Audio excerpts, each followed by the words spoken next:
ಭಾರತೀಯ ರೈಲ್ವೆ ಇಲಾಖೆಯಲ್ಲಿ ಮತ್ತೊಂದು ಮೈಲುಗಲ್ಲು. ಇದು ರೈಲ್ವೆ ಇಲಾಖೆಯಲ್ಲಿ ಅತಿ ದೊಡ್ಡ ಕಾರ್ಯಕ್ರಮ. ದೇಶದ 508 ರೈಲ್ವೆ ನಿಲ್ದಾಣಗಳ ಅಭಿವೃದ್ಧಿಗೆ ನಮೋ ಶಿಲಾನ್ಯಾಸ. ಭಾರತೀಯ ರೈಲ್ವೆ ಇಲಾಖೆಯಲ್ಲಿ ಮತ್ತೊಂದು ಮೈಲುಗಲ್ಲು. ಇದು ರೈಲ್ವೆ ಇಲಾಖೆಯಲ್ಲೇ ಅತಿ ದೊಡ್ಡ ಕಾರ್ಯಕ್ರಮ.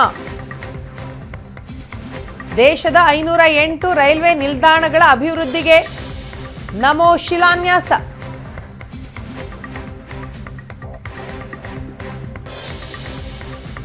ಕೆಲವೇ ಕ್ಷಣಗಳಲ್ಲಿ ಪ್ರಧಾನಿ ನರೇಂದ್ರ ಮೋದಿ ಅವರಿಂದ ಚಾಲನೆ.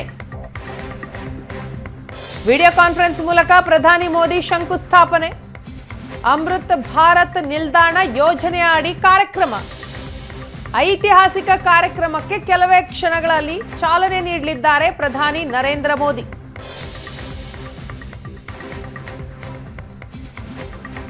ಐತಿಹಾಸಿಕ ಕಾರ್ಯಕ್ರಮಕ್ಕೆ ಚಾಲನೆ ಸಿಗಲಿದೆ ಕೆಲವೇ ಕ್ಷಣಗಳಲ್ಲಿ. ರೈಲ್ವೆ ನಿಲ್ದಾಣಗಳಿಗೆ ವಿಶ್ವ ದರ್ಜೆಯ ಸೌಲಭ್ಯ ವ್ಯವಸ್ಥೆ. ಈ ಯೋಜನೆ ಒಟ್ಟು 24,470 ಕೋಟಿ ವೆಚ್ಚದಲ್ಲಿ ಪುನರಭಿವೃದ್ಧಿ. 508 ನಿಲ್ದಾಣಗಳಲ್ಲಿ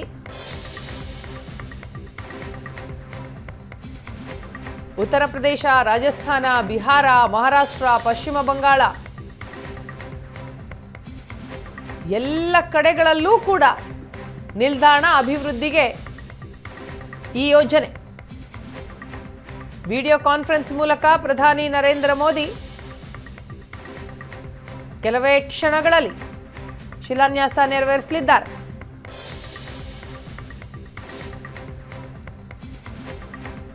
ಐನೂರ 8 ನಿಲ್ದಾಣಗಳು. ಎಲ್ಲೆಲ್ಲಿ ಎಷ್ಟು ನಿಲ್ದಾಣ ಅಂತ ನೋಡ್ತಾ ಹೋಗೋದಾದ್ರೆ, ಉತ್ತರ ಪ್ರದೇಶ ಮತ್ತು ರಾಜಸ್ಥಾನದಲ್ಲಿ ತಲಾ 55 ನಿಲ್ದಾಣಗಳು, ಬಿಹಾರದಲ್ಲಿ 49, ಮಹಾರಾಷ್ಟ್ರದಲ್ಲಿ 44, ಪಶ್ಚಿಮ ಬಂಗಾಳದಲ್ಲಿ 30, ಮಧ್ಯಪ್ರದೇಶದಲ್ಲಿ 34, ಅಸ್ಸಾಂನಲ್ಲಿ 32, ಒಡಿಶಾದಲ್ಲಿ 25 ನಿಲ್ದಾಣ, ಪಂಜಾಬ್ನಲ್ಲಿ 22 ಸೇರಿದ ಹಾಗೆ, ಗುಜರಾತ್, ತೆಲಂಗಾಣದಲ್ಲಿ ತಲಾ 21, ಜಾರ್ಖಂಡ್ನಲ್ಲಿ 20, ಆಂಧ್ರ, ತಮಿಳುನಾಡಿನಲ್ಲಿ ತಲಾ 18, ಹರಿಯಾಣದಲ್ಲಿ 15 ಹಾಗೂ ಕರ್ನಾಟಕದಲ್ಲಿ 13 ನಿಲ್ದಾಣ ಅಭಿವೃದ್ಧಿ.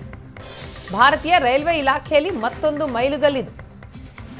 ಐತಿಹಾಸಿಕ ಕಾರ್ಯಕ್ರಮಕ್ಕೆ ಕ್ಷಣಗಣನೆ ಆರಂಭ ಆಗಿದೆ. ರೈಲ್ವೆ ಪುನರಾಭಿವೃದ್ಧಿಗೆ ಪ್ರಧಾನಿ ನರೇಂದ್ರ ಮೋದಿ ಚಾಲನೆಯನ್ನ ನೀಡಲಿದ್ದಾರೆ.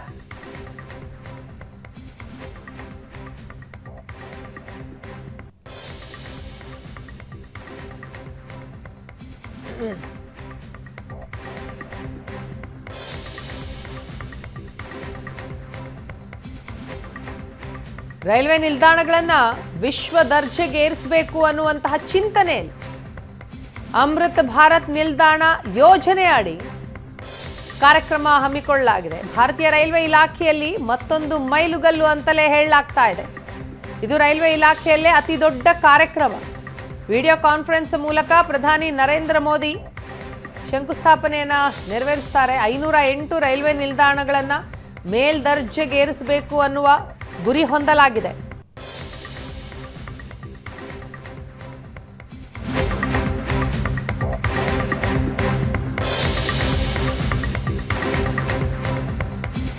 ಕರ್ನಾಟಕದ 8 ರೈಲ್ವೆ ನಿಲ್ದಾಣ ಅಭಿವೃದ್ಧಿಗೂ ಕೂಡ ಶಂಕುಸ್ಥಾಪನೆ. ಅಮೃತ್ ಭಾರತ್ ಯೋಜನೆಯಡಿ ರೈಲ್ವೆ ನಿಲ್ದಾಣ ಮರು ಅಭಿವೃದ್ಧಿ ಆಗ್ತಾ ಇದೆ. 508 ನಿಲ್ದಾಣಗಳ ಪೈಕಿ ನೈಋತ್ಯ ರೈಲ್ವೆ ವಲಯದ ಅಳ್ನಾವರ, ಘಟಪ್ರಭಾ, ಗೋಕಾಕ್ ರೋಡ್, ಗದಗ, ಕೊಪ್ಪಳ, ಬಳ್ಳಾರಿ, ಮೈಸೂರು ವಿಭಾಗದಲ್ಲಿ ಅರಸೀಕೆರೆ, ಹರಿಹರ ನಿಲ್ದಾಣ, ರೈಲ್ವೆ ದಕ್ಷಿಣ ರೈಲ್ವೆಯಲ್ಲಿ ಮಂಗಳೂರು ಜಂಕ್ಷನ್, ಬಂಟ್ವಾಳ ನಿಲ್ದಾಣ ಎಲ್ಲ ಕಡೆಗಳಲ್ಲಿ ರೈಲ್ವೆ ನಿಲ್ದಾಣಗಳನ್ನು ಮೇಲ್ದರ್ಜೆಗೇರಿಸುವ ಗುರಿ ಹೊಂದಲಾಗಿದೆ.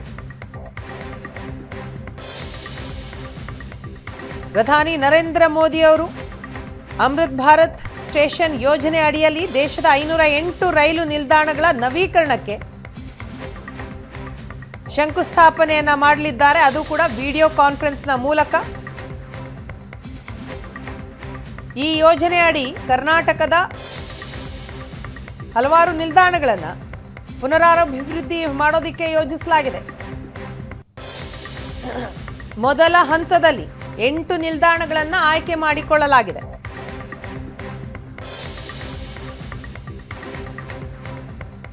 ₹24,470 ಕೋಟಿ ರೂಪಾಯಿಗೂ ಹೆಚ್ಚು ವೆಚ್ಚದಲ್ಲಿ ಮರು ಅಭಿವೃದ್ಧಿಗೊಳಿಸಲಾಗ್ತಾ ಇದೆ ರೈಲ್ವೆ ನಿಲ್ದಾಣಗಳನ್ನು. 2023ರ ಬಜೆಟ್ನಲ್ಲಿ ಈ ಯೋಜನೆಯಡಿ ದೇಶದಾದ್ಯಂತ 1275 ನಿಲ್ದಾಣಗಳನ್ನು ಪುನರಭಿವೃದ್ಧಿಗೊಳಿಸಲಾಗುವುದು ಅಂತ ಘೋಷಣೆ ಮಾಡಲಾಗಿತ್ತು. ಈ ಯೋಜನೆ ಅಡಿ ಕರ್ನಾಟಕದ 55 ನಿಲ್ದಾಣಗಳನ್ನು ಪುನರಭಿವೃದ್ಧಿ ಮಾಡೋದಕ್ಕೆ ಯೋಜಿಸಲಾಗಿದೆ. ಸದ್ಯ ಮೊದಲ ಹಂತದಲ್ಲಿ 8 ನಿಲ್ದಾಣಗಳನ್ನು ಆಯ್ಕೆ ಮಾಡಿಕೊಳ್ಳಲಾಗಿದೆ. ಈ ಬಗ್ಗೆ ಮತ್ತಷ್ಟು ಮಾಹಿತಿಯನ್ನ ಕೊಡೋದಕ್ಕೆ ನಮ್ಮ ದೆಹಲಿ ಪ್ರತಿನಿಧಿ ಮಂಜು ಇದೀಗ ನಮ್ಮ ಜೊತೆ ಫೋನ್ ಸಂಪರ್ಕದಲ್ಲಿದ್ದಾರೆ. ಮಂಜು, ರೈಲ್ವೆ ಇಲಾಖೆಯಲ್ಲಿ ಅತಿ ದೊಡ್ಡ ಕಾರ್ಯಕ್ರಮ ಅಂತ ಹೇಳಬೇಕಾಗತ್ತೆ. ಭಾರತೀಯ ರೈಲ್ವೆ ಇಲಾಖೆಯಲ್ಲಿ ಮತ್ತೊಂದು ಮೈಲುಗಲ್ಲಿದು. ಎಷ್ಟೊತ್ತಿಗೆ ಚಾಲನೆ ಸಿಗತ್ತೆ? ಜೊತೆಗೆ ಈ ಒಂದು ಕಾರ್ಯಕ್ರಮಕ್ಕಾಗಿ ಯಾವ ಕಡೆಗಳಲ್ಲೆಲ್ಲ ಸಿದ್ಧತೆಯನ್ನ ಮಾಡಿಕೊಳ್ಳಲಾಗಿದೆ? ಇದರಿಂದ ರಾಜ್ಯಕ್ಕಾಗುವಂತಹ ಬೆನಿಫಿಟ್ ಏನು? ವೀಣಾ, ರೈಲ್ವೆ ಇಲಾಖೆಯ ಇತಿಹಾಸದಲ್ಲೇ ಒಂದು ಐತಿಹಾಸಿಕ ಮೈಲುಗಲ್ಲು ಅಂತಾನೆ ಹೇಳ್ಬೋದು. ಈ ತನಕವೂ ಕೂಡ ಕೇವಲ ರೈಲು ಅಂದ ಕೂಡಲೇ ಅದನ್ನ ಬೋಗಿಗಳು ಸರಿಪಡಿಸೋದು, ರೈಲು ಹಾಕೋದೇ ಒಂದು ದೊಡ್ಡ ಕೆಲಸ ಅನ್ನುವಂತಹ ಯೋಚನೆಗಳು ಇಂದಿನ ಸರ್ಕಾರಗಳು ಕೂಡ ಮಾಡಿದ್ವು. ಆದ್ರೆ ಇದಕ್ಕೆ ಮೂಲಭೂತ ಸೌಕರ್ಯಗಳನ್ನ ಕಲ್ಪಿಸಲೇಬೇಕು ಅನ್ನುವಂತಹ ನಿಟ್ಟಿನಲ್ಲಿ ನರೇಂದ್ರ ಮೋದಿ ಅವರ ಸರ್ಕಾರ ಬಹುದೊಡ್ಡ ಹೆಜ್ಜೆಯನ್ನ ಇಟ್ಟಿರುವಂತದ್ದು. ಹೆಚ್ಚು ಕಡಿಮೆ 24,500 ಕೋಟಿ ರೂಪಾಯಿ ವೆಚ್ಚದಲ್ಲಿ ಈ ಅಮೃತ್ ಭಾರತ್ ಹೆಸರಿನಲ್ಲಿ ಒಂದು ರೈಲ್ವೆ ನಿಲ್ದಾಣಗಳ ಅಭಿವೃದ್ಧಿಗೆ ಮುಂದಾಗಿರುವಂತದ್ದು. ಇದರಲ್ಲಿ ಪ್ರಮುಖವಾಗಿ ಮೊದಲನೇ ಹಂತದಲ್ಲಿ ಸುಮಾರು 508 ರೈಲ್ವೆ ನಿಲ್ದಾಣಗಳ ನವೀಕರಣಕ್ಕೆ ಇಂದು ಚಾಲನೆ ಸಿಗಲಿದೆ. ವರ್ಚುವಲ್ ಮೂಲಕ ಈಗ ಇನ್ನೇನು ಕೆಲವೇ ಕ್ಷಣಗಳಲ್ಲಿ ಚಾಲನೆಯನ್ನ ನೀಡಲಿದ್ದಾರೆ ಪ್ರಧಾನಿ ನರೇಂದ್ರ ಮೋದಿ ಅವರು. ಇದು ಪ್ರಮುಖವಾಗಿ ಅಂದ್ರೆ ರೈಲ್ವೆ ಇಲಾಖೆ, ರೈಲ್ವೆ ಸಚಿವಾಲಯದ ಮಾಹಿತಿಯ ಪ್ರಕಾರ ಪ್ರಯಾಣಿಕರಿಗೆ ಉತ್ತಮ ರೀತಿಯ ಸೌಕರ್ಯಗಳನ್ನ ಒದಗಿಸುವ ಸಲುವಾಗಿ ನಾವು ಕೈಗೊಂಡಂತಹ ಕ್ರಮ. ಈ ಒಂದು ಬಹುದೊಡ್ಡ ಯೋಜನೆಯನ್ನ ಪ್ರಧಾನಿ ಅವರು ಖುದ್ದು ನಿಗಾ ವಹಿಸಿ ಅವರ ನಿಗಾವಣೆಯಲ್ಲೇ ನಡೀತಾ ಇರುವಂತಹ ಕಾರ್ಯಕ್ರಮ ಅನ್ನುವಂತ ಮಾಹಿತಿಗಳು ಲಭ್ಯ ಆಗಿದೆ. ಅದರ ಜೊತೆಗೆ ಪ್ರಮುಖವಾಗಿ ಇದು ಈಗ ಆಲ್ರೆಡಿ 10 ಮಂಜು ಬರ್ತೀನಿ ಮತ್ತಷ್ಟು ಮಾಹಿತಿಯನ್ನ ಪಡಿತೀನಿ ತಮ್ಮಿಂದ. ಕ್ಷಣಗಣನೆ ಆರಂಭ ಆಗಿದೆ. ಪ್ರಧಾನಿ ನರೇಂದ್ರ ಮೋದಿ ಅವರಿಂದ ಈ ಕಾರ್ಯಕ್ರಮಕ್ಕೆ ಚಾಲನೆ ಸಿಗೋದಿಕ್ಕೆ ವಿಡಿಯೋ ಕಾನ್ಫರೆನ್ಸ್ ನ ಮೂಲಕ ಕಾರ್ಯಕ್ರಮ ನಡೀತಾ ಇದೆ. ವಿಡಿಯೋ ಕಾನ್ಫರೆನ್ಸ್ ಮೂಲಕವೇ ಪ್ರಧಾನಿ ಶಂಕುಸ್ಥಾಪನೆಯನ್ನ ನೆರವೇರಿಸುತ್ತಾರೆ. ಅಮೃತ್ ಭಾರತ್ ನಿಲ್ದಾಣ ಯೋಜನೆ ಅಡಿ ನಡೀತಾ ಇರುವ ಕಾರ್ಯಕ್ರಮ ಇದು. ದೇಶದ 508 ರೈಲು ನಿಲ್ದಾಣಗಳ ನವೀಕರಣಕ್ಕೆ ಶಂಕುಸ್ಥಾಪನೆಯನ್ನ ಮಾಡಲಾಗುತ್ತೆ. पुनर्विकास की आधारशिला रखी जा रही है. इस कार्यक्रम ಈ ಬಾರಿಯ ಬಜೆಟ್ನಲ್ಲಿ ಈ ಯೋಜನೆಗೆ ಅಂತಲೇ ಘೋಷಣೆಯನ್ನ ಮಾಡಲಾಗಿತ್ತು. 1275 ನಿಲ್ದಾಣಗಳನ್ನ ಪುನರಭಿವೃದ್ಧಿಗೊಳಿಸಲಾಗುತ್ತೆ ಅಂತ ಬಜೆಟ್ನಲ್ಲಿ ಘೋಷಣೆ ಮಾಡಲಾಗಿತ್ತು. ಈ ಯೋಜನೆಯಡಿ ಕರ್ನಾಟಕದ 55 ನಿಲ್ದಾಣಗಳನ್ನ ಪುನರಭಿವೃದ್ಧಿ ಮಾಡೋದಕ್ಕೆ ಯೋಜಿಸಲಾಗಿದೆ. विभिन्न राज्यों से जुड़े माननीय राज्यपाल एवं माननीय मुख्यमंत्री महोदय, केंद्रीय मंत्रिमंडल और विभिन्न राज्यों की मंत्री महोदय, माननीय सांसद, माननीय विधायक महोदय, उपस्थित पद्म पुरस्कार से सम्मानित महानुभाव, अध्यापक गण, छात्र, स्पोर्ट्स पर्सन्स और समाज के विभिन्न क्षेत्रों से जुड़े प्रबुद्ध नागरिक और मीडिया के सभी साथी, आप सबका इस ऐतिहासिक समारोह में हार्दिक स्वागत करता हूं। माननीय प्रधानमंत्री जी का रेलवे से एक भावनात्मक जुड़ाव रहा है। उन्होंने रेलवे को यातायात के साधन से बढ़कर जन सामान्य के जीवन में बदलाव लाने का आधार माना है। रेलवे को आर्थिक विकास का माध्यम माना है। पिछले 9 वर्षों में भारतीय रेलवे में हुए अभूतपूर्व ट्रांसफॉर्मेशन प्रधानमंत्री जी की रेल विकास से राष्ट्र विकास की सोच का साक्षी है। इस वर्ष देश के हर राज्य को प्रधानमंत्री जी ने रिकॉर्ड रेल बजट का आवंटन किया है। पिछले 9 वर्षों में रेलवे को आवंटित राशि करीब 9 गुना बढ़कर इस साल 2,40,000 करोड़ रुपए की गई। प्रधानमंत्री जी का एक स्पष्ट फोकस रहा है सेफ्टी, उत्तम पैसेंजर एक्सपीरियंस और नई टेक्नोलॉजी का उपयोग। चाहे जम्मू कश्मीर में आज विश्व का सबसे ऊंचा रेलवे आर्च ब्रिज बन रहा हो, कोलकाता में हुगली नदी के नीचे मेट्रो बनने का काम हो, देश में चल रही 50 वंदे भारत सर्विसेज का काम हो, या फिर तेजी से बन रहे मुंबई से अहमदाबाद बुलेट ट्रेन प्रोजेक्ट का काम हो, प्रधानमंत्री जी के नेतृत्व में इन सब प्रोजेक्ट्स की देश भर में चर्चा है। इसी कड़ी में अमृत भारत स्टेशन की परिकल्पना भी 140 करोड़ देशवासियों की आकांक्षाओं और अपेक्षाओं को पूरा करने के संकल्प से बंधी है। माननीय प्रधानमंत्री जी का स्पष्ट मार्गदर्शन था कि स्टेशन का डिजाइन ऐसा बने जो अगले 50 वर्षों की जरूरतों के लिए उपयुक्त हो। ऐसे वर्ल्ड क्लास डिजाइन पे काम करके आज 508 स्टेशन का फाउंडेशन स्टोन माननीय प्रधानमंत्री जी ले करेंगे। इसीलिए आज हर स्टेशन का पुनर्विकास इस तरह से हो रहा है कि शहर के दोनों भागों को जोड़े, स्टेशन सिटी सेंटर के रूप में उभरे, मल्टी मॉडल ट्रांसपोर्ट सुविधाएं हो, city bus, metro, car, bike, पैदल यात्री सभी आसानी से आ जा सके, नई अर्बन स्पेसेस बने जो नागरिकों को नई सुविधाएं दे सके, हर स्टेशन पर रूफ प्लाजा हो जहां पर वोकल फॉर लोकल और वन स्टेशन वन प्रोडक्ट के माध्यम से स्थानीय क्राफ्ट्समैन को नए अवसर मिले। ये हमारे लिए सौभाग्य की बात है कि माननीय प्रधानमंत्री जी आज पूरे देश में अपने विजन पर आधारित 508 अमृत भारत स्टेशनों का शिलान्यास करेंगे। सबका साथ, सबका विकास, सबका विश्वास और सबका प्रयास के मूल मंत्र पर आधारित ये नए स्टेशन सभी नागरिकों को डिग्निटी ऑफ ट्रैवल प्रदान करेंगे। कुल 24,500 करोड़ रुपए की लागत से बन रहे इन स्टेशनों पर बच्चे, माताएं, वरिष्ठ नागरिक, दिव्यांगजन, इन सब की जरूरतों को ध्यान में रखकर सुविधाएं दी जाएंगी। इतना ही नहीं, स्टेशन भवनों का डिजाइन स्थानीय संस्कृति और विरासत से प्रेरित होगा। माननीय प्रधानमंत्री जी का सदैव मार्गदर्शन रहता है कि विरासत भी विकास भी। आज भारत में वर्ल्ड क्लास इंफ्रास्ट्रक्चर का निर्माण हो रहा है। देश के कोने कोने तक कनेक्टिविटी को बढ़ाने के लिए रोडवेज, रेलवेज, एयरवेज, हाईवेज और वाटरवेज का विस्तृत नेटवर्क बन रहा है। भारत को विकसित देश बनाने के सपने की एक मजबूत नींव है। इस बड़े बदलाव के पीछे प्रधानमंत्री जी की दूरगामी सोच है। माननीय प्रधानमंत्री जी, इस अमृत काल में भारत को विकसित राष्ट्र बनाने के आपके प्रण को साकार करने के लिए हम सभी कृत संकल्प हैं। 21वीं सदी के भारत की विकास यात्रा को आगे बढ़ाने के लिए हम सभी तैयार हैं। एक बार फिर से प्रधानमंत्री जी, आपको और सभी उपस्थित महानुभावों का मैं अभिनंदन करता हूं और हार्दिक आभार करता हूं। जय हिंद, धन्यवाद। धन्यवाद माननीय मंत्री जी। आज के इस कार्यक्रम के माध्यम से देश में रेलवे इंफ्रास्ट्रक्चर के एक नए युग का आरंभ होने जा रहा है। 508 रेलवे स्टेशनों को विश्व स्तरीय बनाने के क्रम में जिन सुविधाओं का सृजन किया जा रहा है, आइए नजर डालते हैं इसकी झलक दिखाती एक लघु फिल्म पर।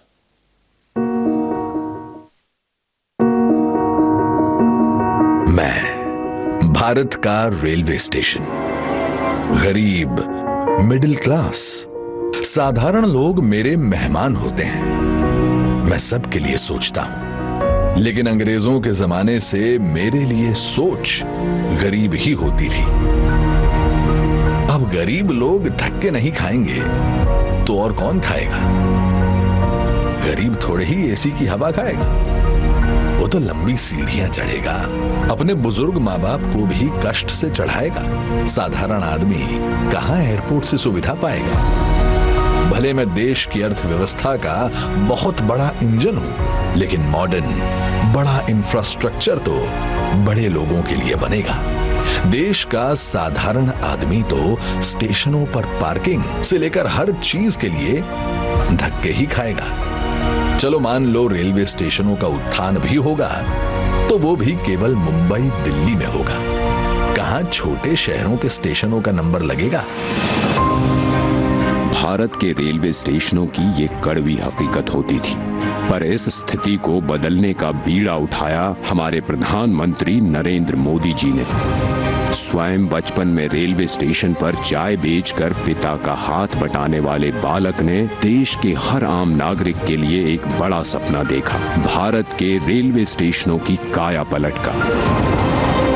देश के 3 रेलवे स्टेशनों को बदलकर ये यात्रियों के सामने नए भारत की संकल्प शक्ति दिखा चुके हैं। गांधीनगर का कैपिटल स्टेशन, भोपाल का रानी कमलापति स्टेशन और बेंगलुरु का सर एम विश्वेश्वरैया स्टेशन। इसी राह पर पूरे देश के 508 रेलवे स्टेशनों का पुनर्विकास होने जा रहा है। देखिए इस नक्शे को। देश भर में आकांक्षाओं तक पहुंचेगी ये क्रांति, जो कि प्रेरणा होगी अमृत काल में हर क्षेत्र के बाकी स्टेशनों के लिए।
इसीलिए प्रधानमंत्री जी ने अमृत काल में नए भारत के इस सपने को नाम दिया है अमृत भारत स्टेशन।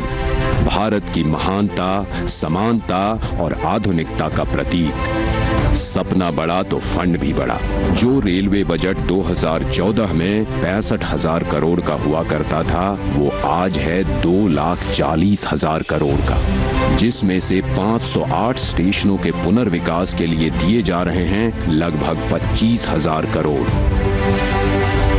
लक्ष्य यही है कि सामान्य यात्रियों को बेहतर सुविधा मिले, काम के लिए आना जाना आसान हो।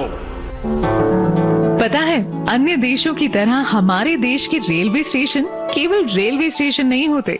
यहाँ इमोशन भी है, यादें भी, ठिठोलियां भी और राहत भी। सांस्कृतिक आदान प्रदान के केंद्र भी होते हैं हमारे स्टेशन। इतनी महान संस्कृति एवं वास्तुकला को अब प्रदर्शित करेंगे हमारे नए अमृत रेलवे स्टेशन, ताकि यहाँ खींचे जाने वाली हर सेल्फी के साथ भारत और जुड़े और जिए और खिले।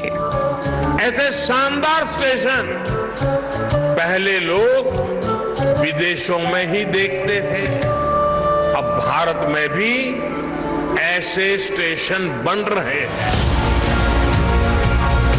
तो अब हमारे स्टेशन होंगे जानदार भी और शानदार भी। यहाँ एयरपोर्ट्स की तरह मल्टी लेवल पार्किंग होगी, प्रवेश निकास के अलग अलग द्वार होंगे। यहाँ सुंदर एग्जीक्यूटिव लॉन्ज, यात्री प्रतीक्षालय होंगे। यहाँ सीसीटीवी से निगरानी होगी, फ्री वाईफाई होगा। और सोचिए, लिफ्ट और एस्केलेटर से कितने बुजुर्गों, दिव्यांगों की यात्रा सुखद होंगी। अब दिव्यांगों की सुविधा के लिए हमारे स्टेशनों पर ब्रेल लिपि वाले साइनेज भी होंगे। पर्यावरण को भी पीछे नहीं छोड़ेंगे हमारे अमृत स्टेशंस। ये सभी इमारतें बनेंगी ग्रीन बिल्डिंग मापदंडों के अनुसार और समुचित प्रकाश व्यवस्था से युक्त होंगे स्टेशंस। और सभी स्टेशनों में दोनों ओर सुनिश्चित की जाएगी कनेक्टिविटी।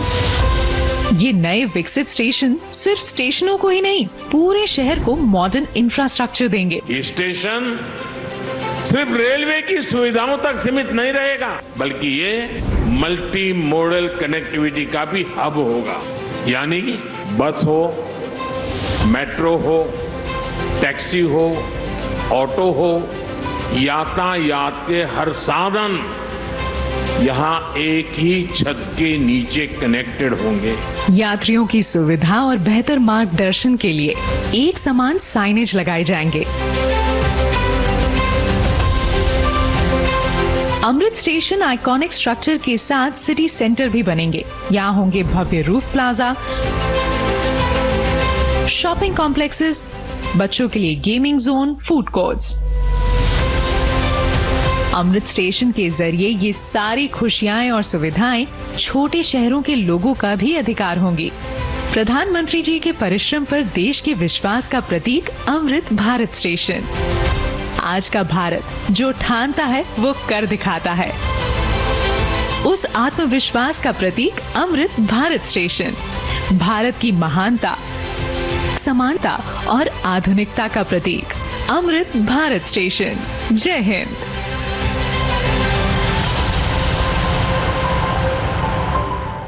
मैं प्रधानमंत्री जी से आग्रह करती हूँ कि वे रिमोट का बटन दबाकर 500 देश के रेल मंत्री श्री अश्विनी वैष्णव जी कार्यक्रम में देश के कोने कोने से जुड़े केंद्रीय मंत्रिमंडल के अन्य सदस्य, विभिन्न राज्यों के गवर्नर, मुख्यमंत्रीगण, राज्य मंत्रिमंडल के मंत्रीश्री, सांसदगण, विधायकगण, अन्य सभी महानुभाव और मेरे प्यारे भाइयों और बहनों, विकसित होने के लक्ष्य की तरफ कदम बढ़ा रहा भारत अपने अमृत काल के प्रारंभ में है। नई ऊर्जा है, नई प्रेरणा है, नए संकल्प है। इसी आलोक में आज भारतीय रेल के इतिहास में भी एक नए अध्याय की शुरुआत हो रही है। भारत के करीब 1300 प्रमुख रेलवे स्टेशन अब अमृत भारत रेलवे स्टेशन के तौर पर विकसित किए जाएंगे। उनका पुनर्विकास होगा, आधुनिकता के साथ होगा। इसमें से आज 508 अमृत भारत स्टेशनों के पुनर्निर्माण का काम शुरू हो रहा है और इन 508 अमृत भारत स्टेशन के नवनिर्माण पर करीब 25,000 करोड़ रुपए खर्च किए जाएंगे। आप कल्पना कर सकते हैं, ये देश के इंफ्रास्ट्रक्चर के लिए, रेलवे के लिए और सबसे बड़ी बात है मेरे देश के सामान्य नागरिकों के लिए ये कितना बड़ा अभियान होने वाला है। इसका लाभ देश के लगभग सभी राज्यों को मिलेगा। जैसे यूपी में इसके लिए करीब 4,500 करोड़ रुपए के खर्च से 55 अमृत स्टेशन को विकसित किया जाएगा।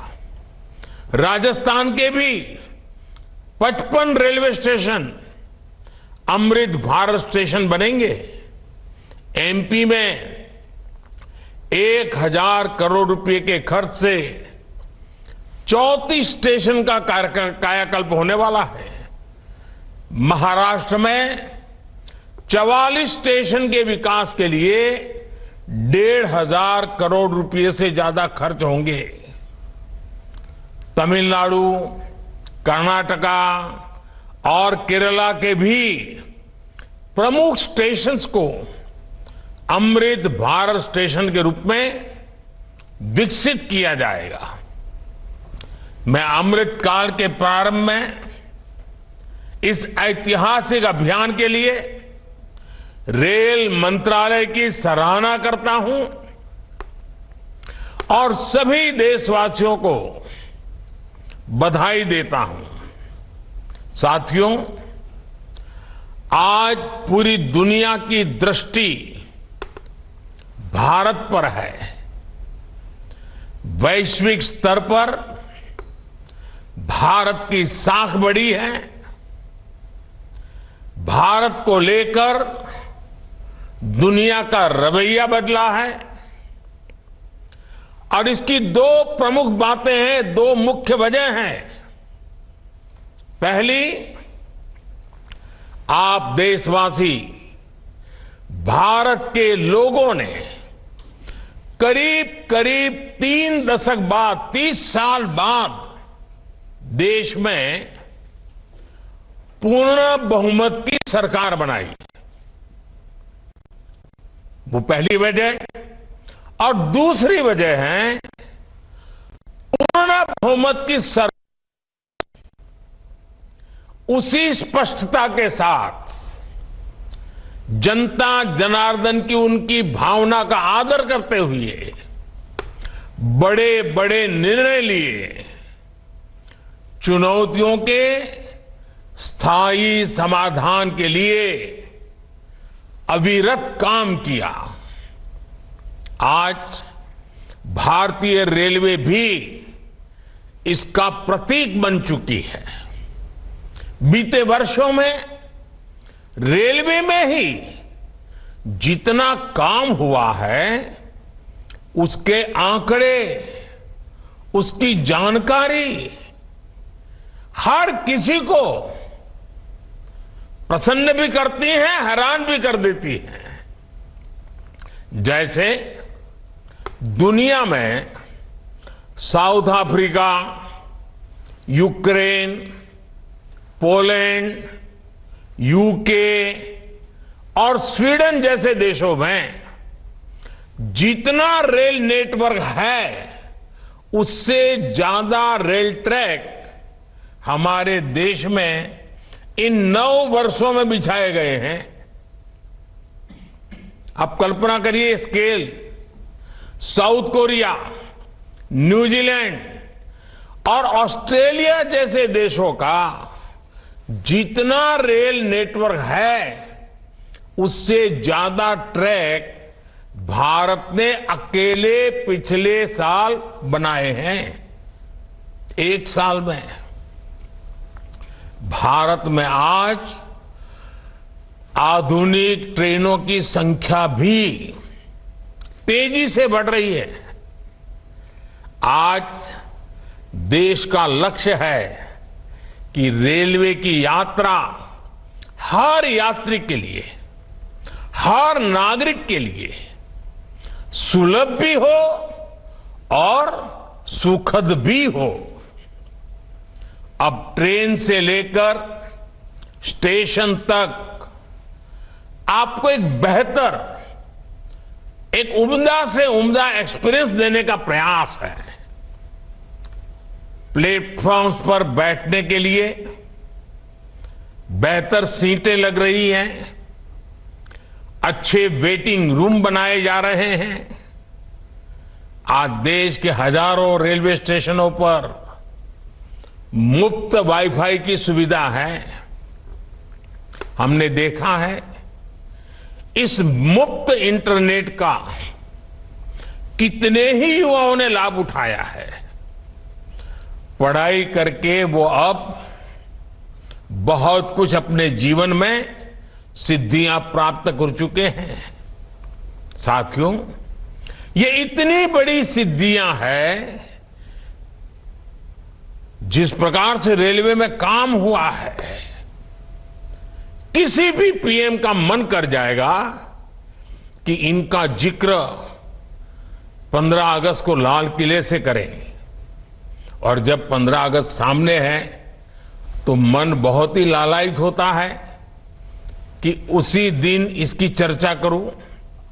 लेकिन आज ये इतना विराट आयोजन हो रहा है, देश के कोने कोने से लोग जुड़े हैं, इसलिए मैं अभी ही इस बात पर इतने विस्तार से चर्चा कर रहा हूं। साथियों, रेलवे को हमारे देश की लाइफलाइन कहा जाता है, लेकिन इसके साथ ही हमारे शहरों की पहचान भी शहर के रेलवे स्टेशन से जुड़ी होती हैं।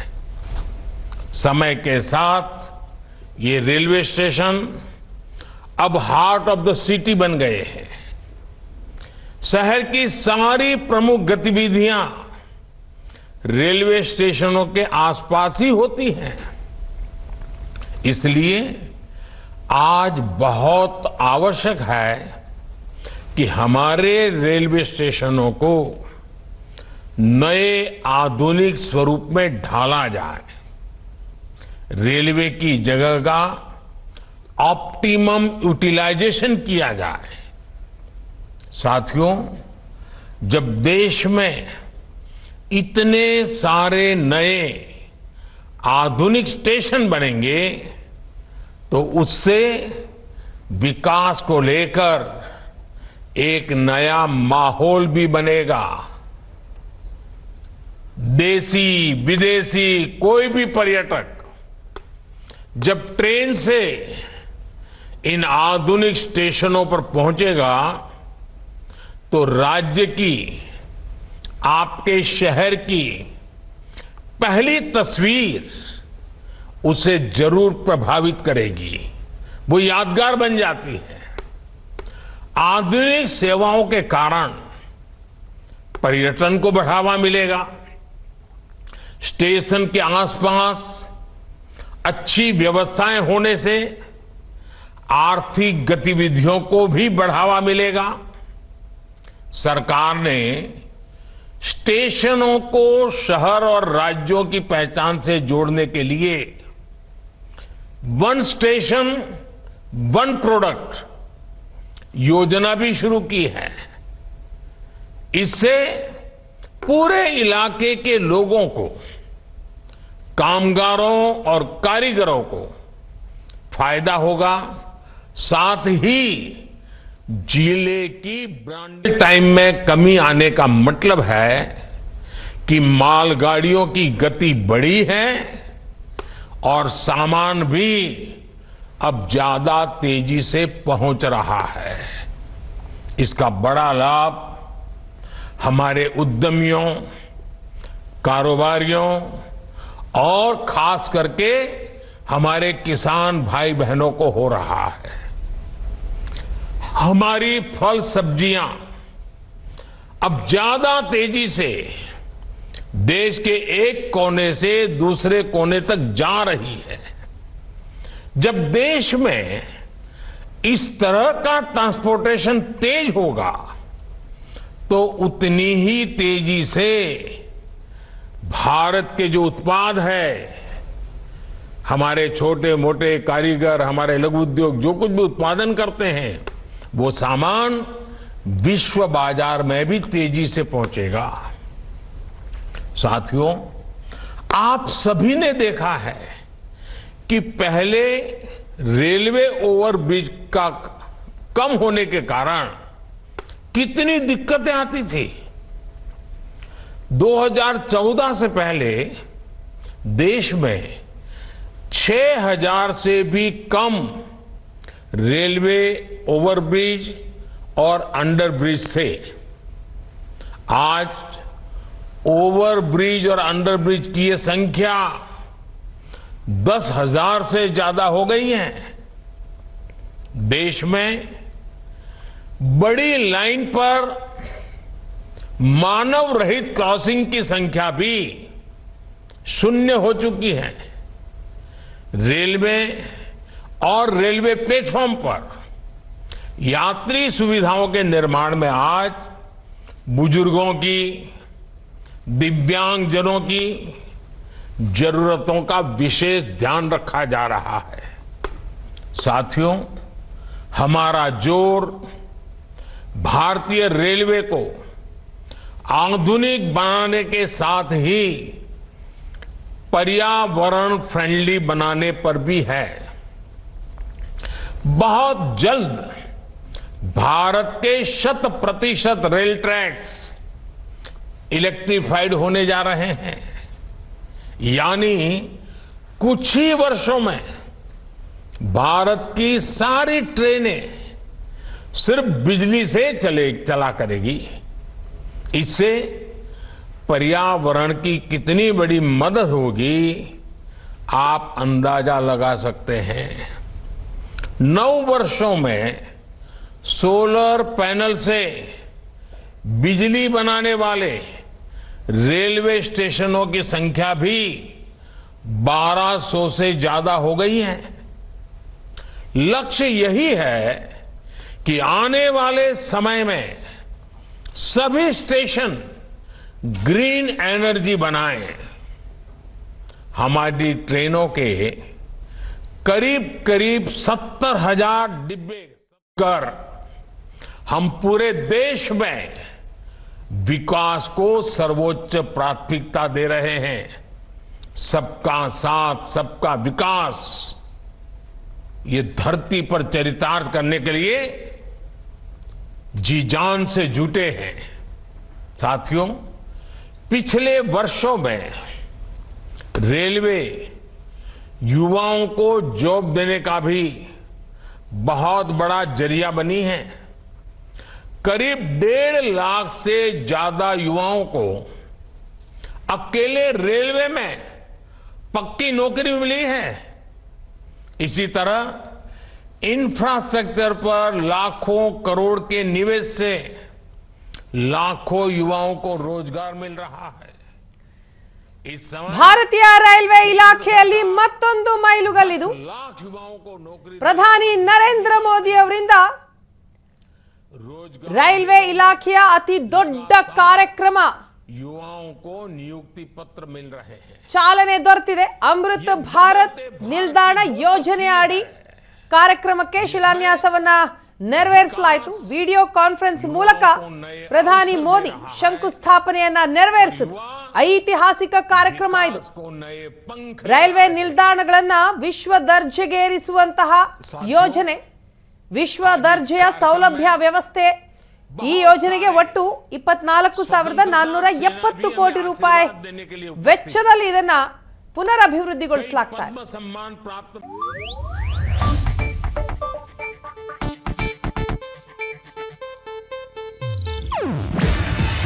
ಇದು ಏಷ್ಯಾನೆಟ್ ನ್ಯೂಸ್ ನೆಟ್ವರ್ಕ್ ಪ್ರಸ್ತುತಿ।